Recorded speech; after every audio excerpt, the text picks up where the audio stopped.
I can't speak for all the other dads in here. I haven't talked to you about this before, but I'm not always that crazy about Father's Day, because half of them that I've experienced as a dad, and half of those that I've experienced as a dad, I wasn't preaching. And there was another guy preaching. And the other guy preaching, more than half of the time, you guys keeping up with all my halves here? More than half of the time, he would talk about how important fatherhood is and how far we all fall short. So I just felt like during Father's Day, all the guys, they just come for a good whooping. And I really didn't enjoy Father's Day that much. And maybe you're thinking that about family.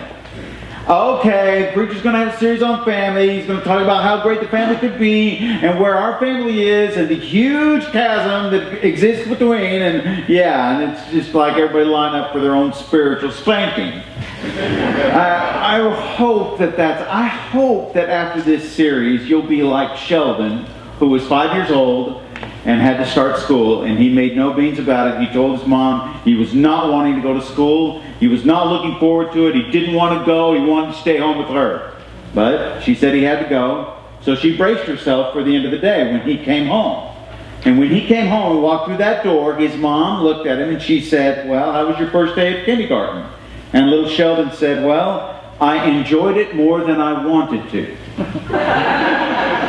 I hope that's the way you feel after this series. I hope you think that you enjoyed it maybe more than you wanted to. It's clear, as I'm looking out in this room, that all of the families of which we are a part are very, very, very different. I mean, we've got a lot of situations for family in here, don't we?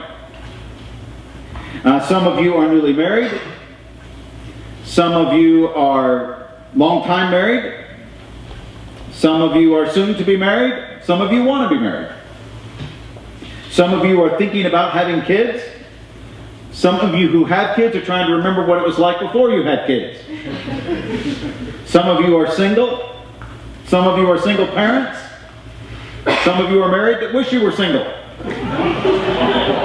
Some of you have an unbelieving spouse. Some of you are empty nesters. Some of you are grandparents. Some of you are great-grandparents. Our family situations differ. But one aspect of each of our families is absolutely identical, and that is that your family and my family, our families, are under attack. Curtis Jones had this to say, a famous author. There is a crisis in America as crucial as civil rights, dangerous as bureaucracy, insidious as communism, unpredictable as politics, and uncontrollable as inflation. It is the erosion of the home. Your children are under attack. Our marriages are under attack. The family has got a spiritual bullseye on it that many times bleeds over into the physical. And this attack is strategic. But I'm here to tell you, this attack on your family is not new. It is ancient. In fact, I'm going to read you a quote, and I'm not going to tell you who said it till afterwards, and you tell me who you think this sounds like. Our youth now love luxury.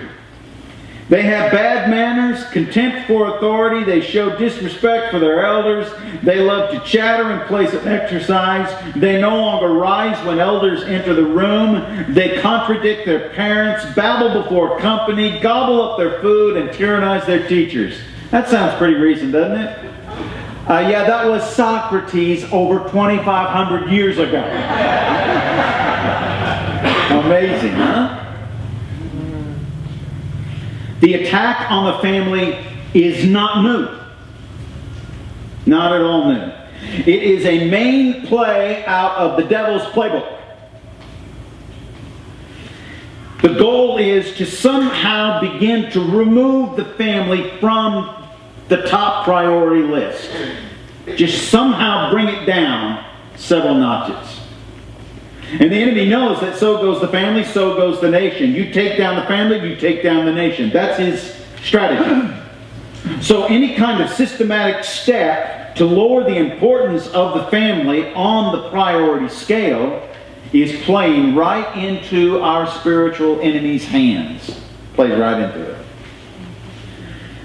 One of the many interesting stories in the Old Testament, in fact, something we're going to talk about next year in 2016, Lord willing. One of the characters in the Old Testament, a fascinating story, is a guy by the name of Nehemiah. Nehemiah's nation has fallen because of its faithfulness and its unwillingness to acknowledge and follow God. He lives in a foreign land with his fellow countrymen in captivity, in slavery. Nehemiah himself personally serves on this pagan king's court as a poison tester. So any food or drink that is brought into the king of the land, first it has to go through Nehemiah to make sure it's safe for the king. The thing that's kind of cool about this story is that after years of service on this king's court, he begins to be fond of Nehemiah. They start connecting in relationship. In fact, Nehemiah actually is able to tell the king about the glory days of his people back in their land. He even shares with him one time about how he so wishes that this capital that's in ruins could be rebuilt and that the people could reoccupy that land that had been, in his land and that are in captivity. And lo and behold, the king of that pagan land gets up one morning and he decides to make Nehemiah's dreams come true. He says, you know what, I'm going to do that. Nehemiah cannot believe his good fortune. So Nehemiah ends up traveling back to Jerusalem, back to the capital of his homeland, with the king's blessing and the king's resources. So the pagan land ends up helping rebuild this land that belongs to Nehemiah. And Nehemiah is a child of God. He's one of the Israelites. Now, early on, Nehemiah knows that articulating exactly what is at stake is essential for the people to stay on task. So he says this early on. Look at what he tells the people. This is in the 4th chapter of the book of Nehemiah in the Old Testament, in verse 14.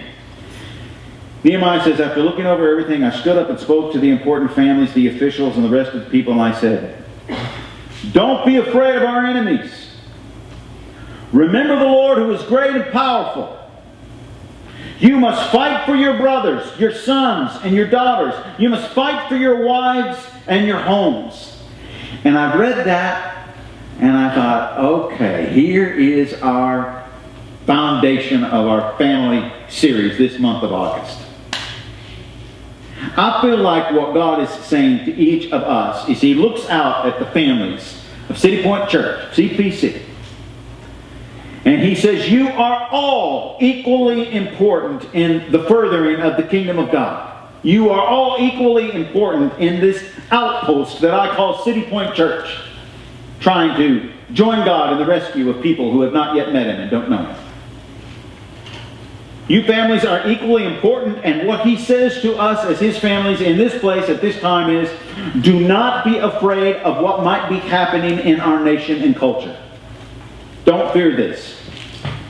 You remember that the Lord is great and powerful, and each one of us must fight for our brothers and sisters. We must fight for our sons and daughters. We must fight for our spouses, and we must fight for our homes.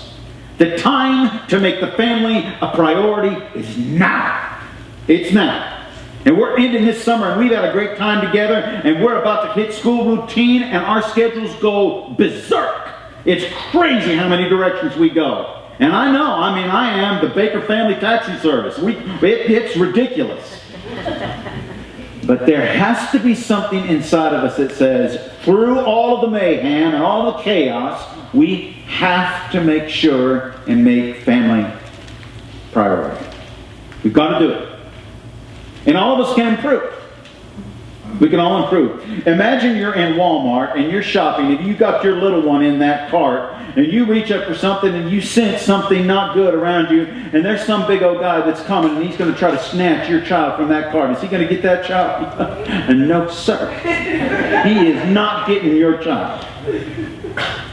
I don't care if you are a 109-pound lady. That man, however big he is not getting your child. Protecting our home and our loved ones is a number one priority. And the reason I use this word priority is because that specifically means what is most important, what is most urgent. This is so essential for us to define our priorities because how we live is directly affected by our priorities. In other words, my priorities will have more influence over the direction of my life than anything else in my life. And one of the greatest ambassadors to Japan was General Douglas MacArthur. A lot of you guys remember he was the guy that many times had the picture with the corncob pipe. Head of State John Forrest Dulles. They were good friends. In fact, MacArthur served as his counselor to the head of state. And one time Dulles, on a weekend, was trying to get a hold of MacArthur at his home. And Dulles dials the number, and Mrs. MacArthur answered the phone. She did not recognize Secretary of State Dulles' voice. She thought he was an aide. So when Dulles asked for MacArthur, Mrs. MacArthur irately responded, "MacArthur is where MacArthur always is. Weekends, Saturdays, Sundays, and nights. He's in that office." And she hung up the phone. Dulles immediately called MacArthur at his office, and his words were, "Go home at once, boy. Your home front is crumbling." You knew exactly where MacArthur's priorities were by how he lived. There's no question. You see, that reveals where our priorities are. So, how would you change your life as you're following Jesus? How would you change your life if you found out you only had 1 year to live? You've got this school year of 2015-2016. That's it. You guys remember the movie several years ago, Bucket List? Remember with Morgan Freeman and Jack Nicholson? Y'all remember? If you haven't seen that, that's a good flick. They were as different as they could be. One was a mechanic, one was a wealthy businessman. But what they had in common is they both found out they had terminal cancer and they had 1 year to go. So as they were in that hospital room together, they decided to come up with the bucket list, what they wanted to do before they kicked the bucket. It's cool. And they had all sorts of things planned. They wanted to skydive, and they wanted to race cars, and they wanted to travel to the pyramids in Egypt, and go to safaris in Africa, and visit Taj Mahal in India, a whole bunch of everything. And those things were all great and they were enjoyable. But at the pivotal moment of the movie, they realized that all of their things on the bucket list were fun, but they weren't priority.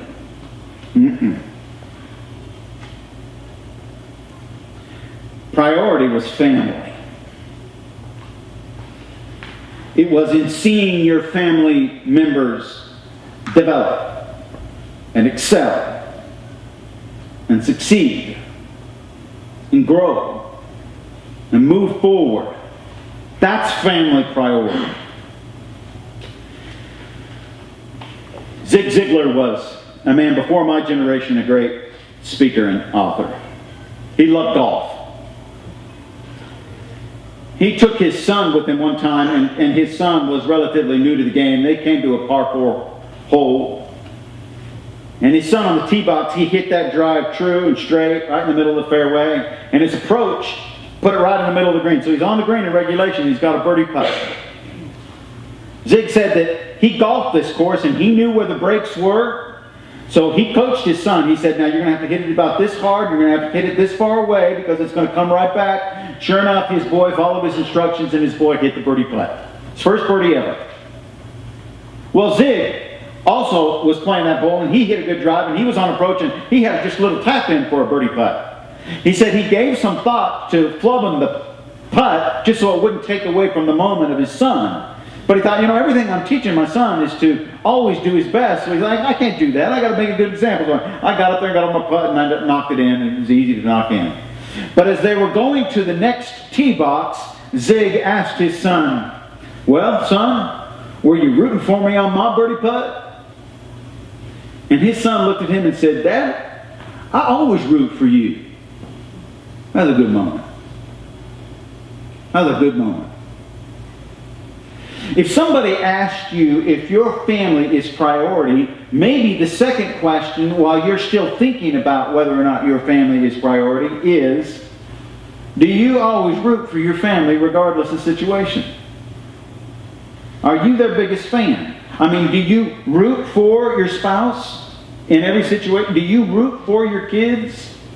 Do you root for your parents? Does seeing them receive favor and blessing, is that something that's pleasurable to you? Is spending time with them something that's pleasurable to you? This last spring, Mark Rowden, he and Danielle had to be away with family. This weekend and next, we're going to miss him. That's why we forgot to light the candles on the communion tables, and you had to stumble your way in the dark just to remember the Lord's death and burial and resurrection. Sorry about that. We'll try to get that fixed next week. Mark, every year, he does a lot to plan for our men's retreat. And we love this place. It's about 3 hours away. It's such a long drive, but it's so worth it because it's gorgeous. So Mark and I we go up there half a day early to start getting things set up before the rest of you guys all start coming. This last year when we were making the trip up there, there was a little bit of a damper in the mood because Mark was lamenting that his son, John Mark, wasn't going to be able to be there with us at this retreat. First retreat that we've had at this church that his boy wasn't there. There's not many retreats that Mark goes to that his boy doesn't go with him. And it's a special time. We do a lot of fun stuff together. It's a great thing for you to do with your kids. So Mark's all sad about it. We get to the cabin and we start unloading the stuff. Well, there was no way John Mark could make it because he had moved a couple of months before then over to Nashville, Tennessee, and he was working. A couple of months, I think it was just a couple of weeks. And he was working in Nashville, Tennessee. He's getting ready to get married this fall. So they weren't going to be able to be together. Well, unknowing to Mark, his boy got in that car and he drove all the way from Nashville, Tennessee to that retreat, and he got there before we got there and he was hiding. And so Mark was fiddling, he was turning on the air, and he went downstairs to take care of a couple of things. We went downstairs and he walked outside to check on something, and there was his boy John Mark. It so surprised Mark that he literally burst into tears of joy right then and there. It was such a great moment. He just began crying. He just knew he wasn't going to get to see his son. He was disappointed, and wham, there he was. When I saw that, I thought, that's family priority. That's it. I'm discovering something that the more we can spend time together, the more fond we are going to grow one another. Now, I know there's a rub there too, because sometimes people rub you wrong and you spend more time with them, it gets tougher. But if you stick through it, if you keep spending time with them, fondness will come. And if fondness comes, so does priority. Time, fondness, priority. They kind of work together. Priority doesn't happen by itself. It takes concerted planning and effort. None of us are born with priority for others. We got to work at it. We got to make it. And I think that's what brings this ancient text to life. Moses is talking to the children of Israel. They've left the land of Egypt. They're wandering through the wilderness, and they're about to get where God wants them to go. And look what he says to them. This is in Deuteronomy. Write these commandments that I've given you today on your hearts. Get them inside of you and get them inside your children. Talk about them wherever you are, sitting at home or walking on the street. Talk about them from the time you get up in the morning to when you fall in bed at night. Tie them on your hands and foreheads as a reminder. Inscribe them on the doorposts of your homes and on your city gates. I think this text is saying, bring God into your conversations at McDonald's and at the mall. Include God Whether it's breakfast or dinner, or if you're texting, or if you're talking on the phone, or if you're emailing, figure out a way to bring God into the life and into the creation and relationships and the school and the church. Make sure God is a part. Because I don't think there are many things that we can do to make family priority more than verbally bringing God into our experience. There's something about that. You remember God spoke the world into existence? When you just make a casual, subtle reference to God in your regular conversations with your family, it is so important in this whole inclusive thing on who He is. Practicing the presence of God. We talk about that all the time. Let me show you something. Look at these 10 Commandments on the screen. We could probably, if I didn't have them up there, we could probably name all 10 of them. Work out a little bit. Notice the first 4. No other gods, no idols, no vain name-taking, and no Sabbath breaking. Skip number 5 and go to those on the right side. No murder, no adultery, no stealing, no lying, no coveting. But notice that right in the middle, right in the transitional point between our commandments to love God and then our commandments to love others, right when we move from God to others, God puts the family. I think that's where the family is to belong. It's never to be before God, but it's never to be before others. Did I say that right? I didn't say that the way I wanted to. It's never to be before God, but it is to be before God. We talk about that enough. I'm serious. I think this is I'm going to wind the sermon down right now, but I'm going to tell you something. We're going to talk about what Jesus said about the family in these coming weeks. But I want you to think about, and I know there's that time when his brothers and sisters come to see him, and he doesn't go and see him right off the bat and says, "No, I know anybody who does the will of my Father is my brother." I know that. And we're going to look at what some of the things that he said about family. But I want you to think about his life. How many years was he here on this planet? 33, isn't that right? How many of those years did he spend with his family? 30. He didn't start being an itinerant preacher going from town to town until he was 30. You tell me where the emphasis is. And that's the Son of God. Now I know when Jesus was 12 years old, he realized he was the Son of God. I know when he was 12 years old, he realized that he had to be about his Father's business.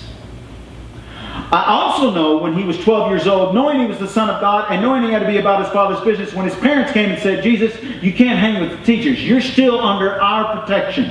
Jesus obediently said, "You're right. I'm going home." I also know that when Jesus did start his ministry, when he noticed other adults that were neglecting their aging parents, Jesus rebuked them. He said, you say you have some things that you're pledging to God, that you could be using those things that you've pledged to God to help your folks who are in need? You help your folks. He was real clear about this. And I also know that right in Jesus' last moments, when he was on the cross, he said 7 things. Do you know what one of those 7 things was? "John, I'm about to breathe my last. You take care of Mom." "Son, behold your mother. Mother, behold your son. You watch after Mom." Now you tell me, was family a priority for the Son of God? It's huge. And I thought about this first sermon as we set this up. Nathan's going to talk about purpose next week, and we're going to talk a little bit about pitfalls that families sometimes can fall into, maybe a little ounce of prevention kind of sermon. We're going to talk about parenting. We're going to spend 1 week and figure everything out about parenting. How's that sound? Yeah, right. I'm pretty much going to say, anybody got any idea?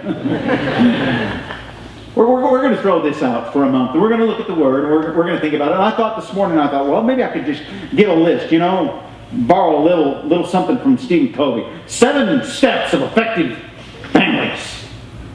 What it means to have a family in the right priority in your life. I think we could come up with some pretty good steps, but I'm only going to name one. And this one step that I'm going to name is hands down the most important aspect of making family priority. You know what it is? I've been alluding to it all morning. It's time.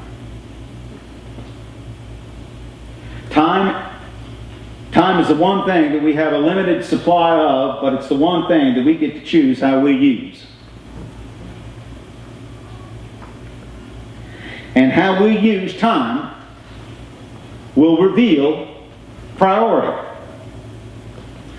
So I'm looking at a lot of you, and I know most of you in here, and I don't know all of you. We got a few visitors here, but I don't know all of you. But most of I know you've already made a commitment to follow Jesus. And I just want to remind you of a couple of things. Number one, you are not your own.